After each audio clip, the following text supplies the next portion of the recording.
Innal hamdalillah nahmaduhu wa nasta'inuhu wa nastaghfiruh wa na'udzu billahi min shururi anfusina wa min sayyiati a'malina. May yahdihillahu fala mudilla lahu wa may yudlilhu fala hadiyalah. Asyhadu an la ilaha illallah wa asyhadu anna Muhammadan abduhu wa rasuluh. Allahumma shalli ala sayyidina Muhammad wa ala ali sayyidina Muhammad. Ya ayyuhalladzina amanu taqullaha haqqa tuqatih wa la tamutunna illa wa antum muslimun. Ya ayyuhalladzina amanu taqullaha wa qulu qawlan sadida yuslih lakum a'malakum wa yaghfir lakum dzunubakum wa may yuti'illaha wa rasulahu faqad faza fawzan 'azima. Subhanaka la ilma lana illa ma 'allamtana innaka antal alimul hakim. Rabbi shrah li sadri wa yassir li amri wahlul 'uqdatam min lisani yafqahu qawli. Amma ba'd. Jemaah salat Jumat yang dirahmati Allah, bersyukur kita kepada Allah dengan ucapan alhamdulillahirabbil alamin atas seluruh nikmat yang Allah berikan kepada kita, khususnya nikmat umur dan nikmat iman, sehingga kita masih diberi taufik oleh Allah untuk bisa melaksanakan satu di antara kewajiban kita sebagai seorang muslim, melaksanakan sholat Jumat secara berjamaah. Dan sekali lagi kita bermohon kepada Allah, mudah-mudahan sholat Jumat kali ini menjadi sholat Jumat yang khusyuk, yang diterima oleh Allah, dan mudah-mudahan bisa menjadi salah satu di antara bekal pulang kita. Allahumma amin. Salawat dan salam kita sampaikan kepada junjungan yang besar kita Muhammad Sallallahu Alaihi Wasallam, yang dengan risalah yang dibawa insya Allah kita terbimbing kehidupan di dunia ini hingga nanti insya Allah kita pulang ke akhirat dalam kondisi yang masuk surganya Allah Subhanahu Wa Taala. Bertepatan dengan tanggal 1 Januari tahun Masehi, meskipun ini bukan tahun atau kalender Islam, tapi kita ketahui di dunia ini berlaku yang paling umum adalah Hijriah dan Masehi. Maka kita mengingat sekali lagi pergantian tahun berarti berkurangnya umur kita.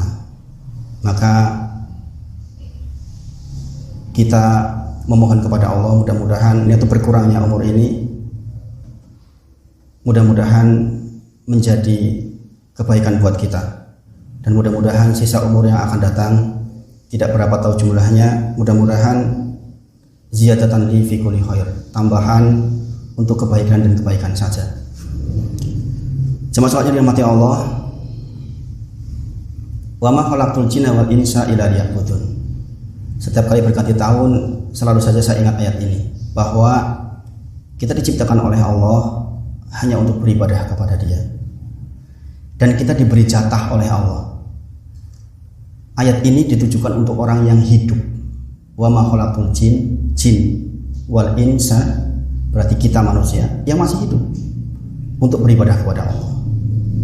Berarti akan ada batas waktu di mana kita tidak lagi bisa beramal, yaitu ketika nanti kita dipanggil oleh Allah, kita wafat. Maka sekali lagi nikmat umur ini menjadi nikmat yang sangat berharga, yang menjadi bekal kita. Karena apa yang kita lakukan hari ini akan kita petik nanti, hum fiha khalidun, di sana, di akhirat. Maka sebagaimana diterangkan oleh para ulama, ada sifat Ar-Rahman, Ar-Rahim. Kita berharap sifat Rahman Allah di dunia ini, kemudian kita mendapatkan Ar-Rahim, kasih sayang Allah di akhirat nanti. Yang semua itu kita tanam sekarang, kita tanam hari ini, sepanjang kita masih punya waktu. Maka sekali lagi ingatlah, wa ma khalaqtul jinna wal insa illa liya'budun. Kita diciptakan oleh Allah, ditambah umur oleh Allah, tidak lain dan tidak bukan hanya untuk beribadah kepada Allah. Adapun yang lain, ubur rampe yang lain sebenarnya hanya permainan saja. Pekerjaan kita, dunia kita, semuanya hanya sendogoro belaka. Maka pastikan setiap apa yang kita lakukan di dunia ini bernilai ibadah, dan kita bermohon kepada Allah mudah-mudahan kita diberi taufik oleh Allah agar setiap langkah kehidupan kita, ucapan kita, penglihatan kita, gerakan tangan kita, bahkan hati kita, semuanya hanya beribadah kepada Allah. Satu yang perlu diingat, agar kita bisa beramal setelah mati kita, tentu saja ini bukan beramal dalam arti tindakan, tetapi agar setelah kita mati bahkan kita masih mendapatkan layaknya kita beramal di dunia. Ini yang saya kira penting untuk kita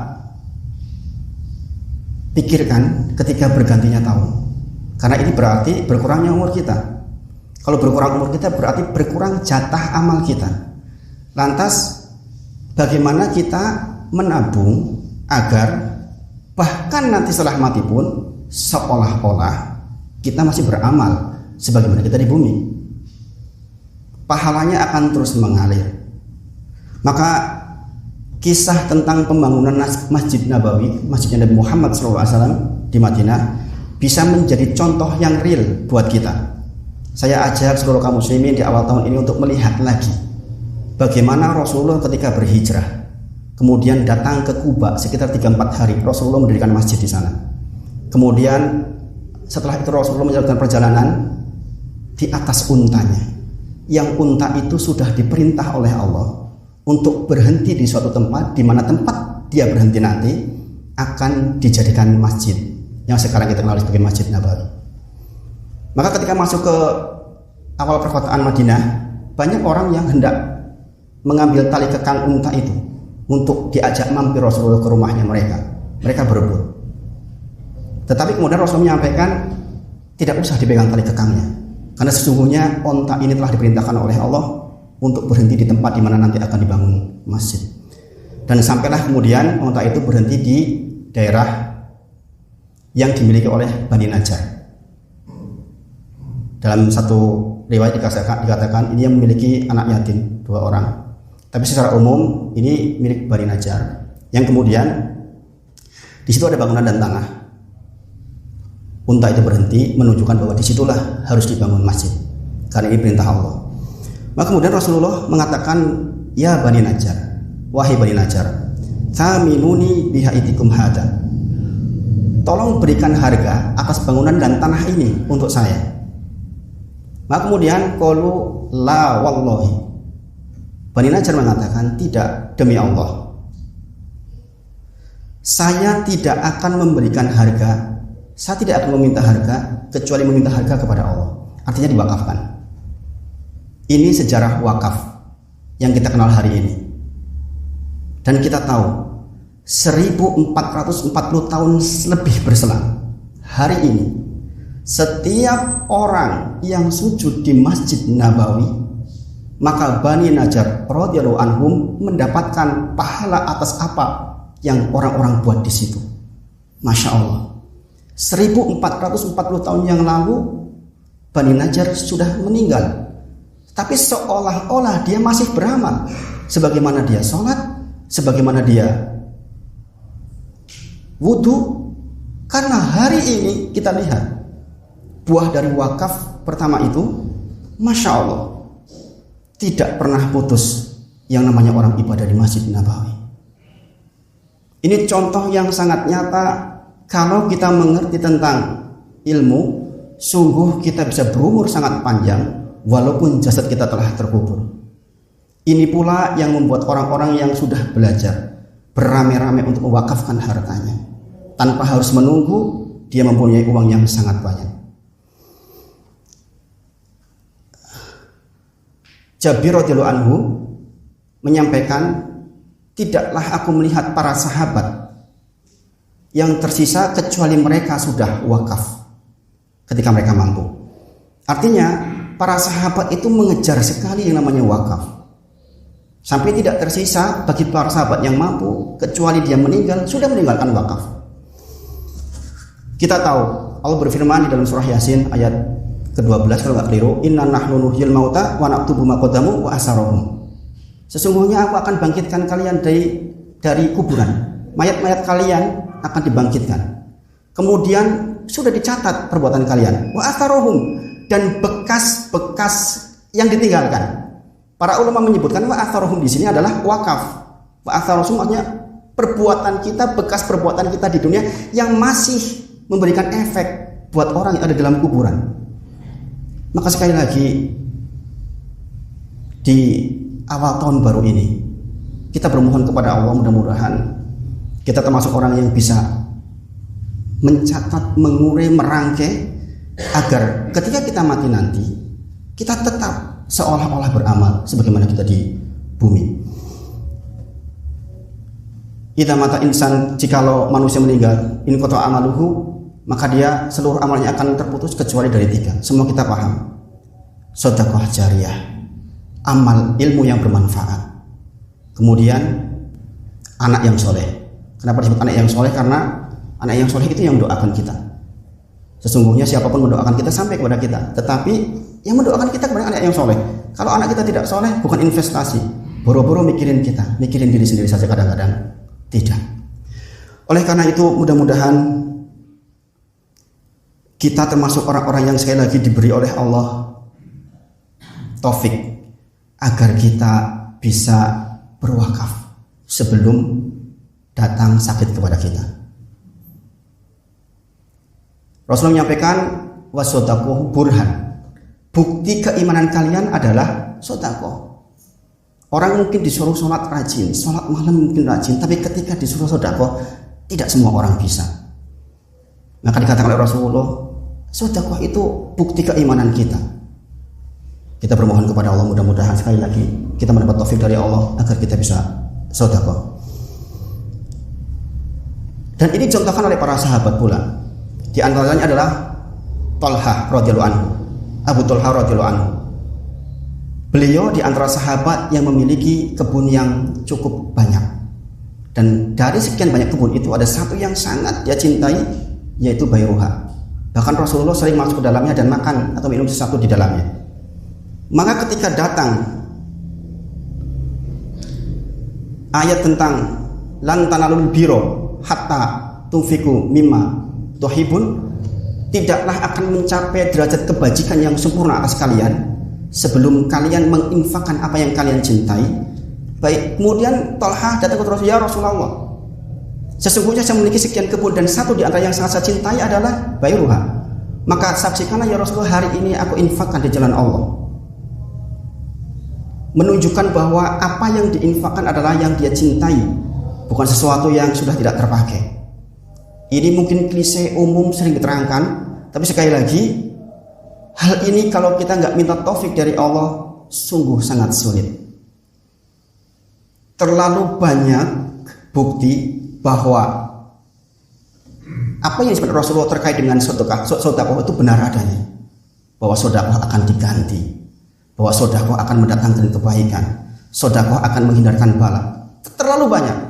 Tidak harus 1400 tahun yang lalu. Hari-hari ini pun terlalu banyak kalau kita mau ceritakan tentang bukti bahwa tidaklah berkurang harta dengan kita bersedekah. Bahwa Imam Baji dari Madzhab Maliki mengatakan maksudnya adalah bertambahnya harta. Seseorang yang menafkahkan harta justru akan bertambahnya harta. Itu baru di dunia, belum lagi di akhirat. Maka sekali lagi kita mohon kepada Allah taufik agar diberi kesempatan oleh Allah untuk bisa bersedekah. Apa yang dikatakan Rasulullah ketika Thalhah memberikan Bayruha? Rasulullah mengatakan bahin dzalika malun robih. Bahin itu artinya menakjubkan. Sungguh menakjubkan wahai Thalhah, engkau memberikan yang terbaik yang engkau punya. Sekali lagi, ini tidak mudah, tetapi insya Allah kalau kita mohon kepada Allah, mudah-mudahan kita dibukakan oleh Allah hati kita sehingga kita mendapatkan kesempatan untuk bisa melakukan itu semua. Barakallahu li wa lakum fil Qur'anil azim wa na'afani wa iyyakum bima fihi minal ayati wa dzikril hakim wa taqabbala minni wa minkum tilawatahu innahu huwal ghafurur rahim.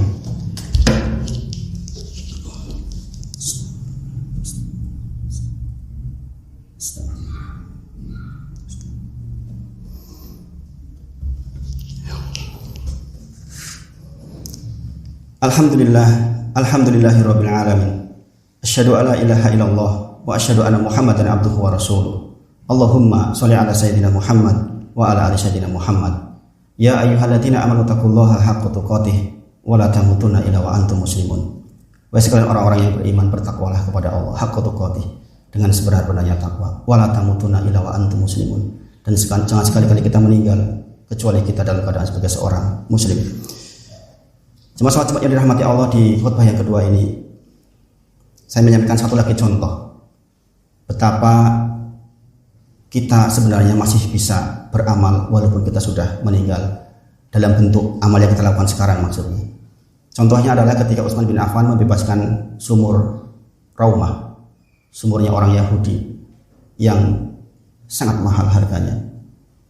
Kemudian dibeli oleh beliau dan sampai hari ini masih ada. Ini menunjukkan bahwa itu mungkin, bahwa sedekah yang kita lakukan sekarang itu mungkin bisa berumur ribuan tahun atau puluhan ribu tahun yang akan datang ketika kita sudah lama di dalam alam kubur kita. Para sahabat bertanya kepada Rasulullah, "Ya Rasulullah, apa sih sedekah yang paling besar pahalanya?" Tentu saja umur kita yang sedikit ini, kita harus pandai memilah dan memilih. Bukan berarti kita berhitung matematis dengan Allah, tetapi karena Rasulullah menyampaikan ketika sahabat bertanya, apakah sedekah yang paling besar pahalanya? Saya bacakan satu hadis, kata Rasulullah, anta sedekah, engkau melaksanakan sedekah, wa anta sahihun syahihun wa tashal faqr wa tamarul hina. Engkau sedekah sementara engkau dalam kondisi sangat sehat. Kebanyakan orang ketika sehat bugar, kecenderungannya eman-eman keluar. Beda ketika dia sudah sakit, masuk rumah sakit, sudah hampir sakaratul maut, maka dia mengatakan, ini untuk si fulan, ini untuk si fulan, ini diwakafkan ke fulan, ini untuk wakaf dan ini dan itu. Maka dikatakan sedekah yang besar pahalanya adalah kita sedekah dalam kondisi kita sehat, sahihan, syahihan, dalam kondisi kita sangat butuh. Kita sendiri butuh. Bagaimana mungkin kita akan mengeluarkan banyak sementara kita sangat butuh? Tapi inilah sedekah yang sangat bernilai di sisi Allah. Watasal fakor, dalam kondisi kita takut miskin seperti sekarang ini. Di dalam musim yang seperti sekarang ini, masing-masing kita sungguh sangat membutuhkan. Di dalam kondisi seperti ini kemudian kita bisa melaksanakan sedekah, itulah al-dom, sedekah yang besar pahalanya. Kemudian dalam kondisi wa tamarujina, dalam keadaan kita sedang mengumpulkan harta, mungkin kita berkehendak untuk membeli rumah, membeli kendaraan, membeli kebutuhan kita, sedang mengumpulkan, nabung. Tiba-tiba kita melaksanakan sedekah. Kata Rasulullah, wala tumhil, jangan kau tunda. Ketika hadir situasi itu, sehat, lagi butuh, takut miskin, kemudian kita sendiri sedang nabung mengumpulkan untuk sesuatu. Kata Rasulullah, wala tumhil, jangan kau tunda. Hatta idza balaghatil hulqum, sampai datang situasi di mana engkau sudah sakit, baru kemudian mengatakan kulta li fulan kada, li fulan kada, li fulan kada. Baru kita mengatakan ini untuk si fulan, ini untuk si fulan, ini untuk si fulan. Kita sudah mau mati. Itu baik, tetapi tidak sangat besar pahalanya. Itu baik sekali lagi, tetapi tidak sangat besar pahalanya. Tadi tanya oleh sahabat, apa sedekah yang paling besar pahalanya? Sedekah dalam kondisi itu. Maka mumpung kita dilewatkan waktu sampai hari ini, masih diberi umur sampai hari ini, bukankah kita tahu sebagai penutup di khotbah kedua ini, ketika dipanggil mati seseorang, apa yang dia minta? Ya Allah, beri tangguh waktu walaupun sedikit agar aku bisa sedekah. Yang dikatakan di situ bukan sholat, bukan yang lain-lain, tapi sedekah. Maka pantas seseorang yang iktikaf di raudhah, kita tahu raudhah tempat yang mustajab, sebulan suntuk kita penuh iktikaf di sana, dibandingkan dengan menolong saudara kita. Allah lebih cinta menolong saudara kita, karena sedekah adalah burhan, sedekah adalah bukti dari iman kita. Aku qouli hadza astaghfirullah li wa lakum wa lisairil min kulli dhanbin wa khati'ah fastaghfiru innahu huwal ghafurur rahim. Innallaha wa malaikatahu yusholluna 'alan nabi ya ayyuhalladzina amanu shollu 'alaihi wa sallimu taslima. Allahumma sholli ala sayyidina Muhammad wa ala ali sayyidina Muhammad. Allahumma ighfir lil mu'minina wal mu'minat wal muslimina wal muslimat al ahya'i minhum wal amwat innaka sami'un qaribun mujibud da'wat ya qadiyal hajat. Allahumma inna na'udzubika min jahdil bala wa darakis syaqa wa su'il qada wa samatatil adza. Allahumma inna na'udzubika min ilmin la yanfa wa min qalbin la yakhsha wa min nafsin la tasba wa min da'watin la yustajabu laha. Allahumma inna na'udzubika minal barasi wal jununi wal judami wasayil asqam. Allahumma rabbana atina fid dunya hasanah wa fil akhirati hasanah wa qina adzabannar. Wa la dzikrullahi akbar. Aqimis shalah.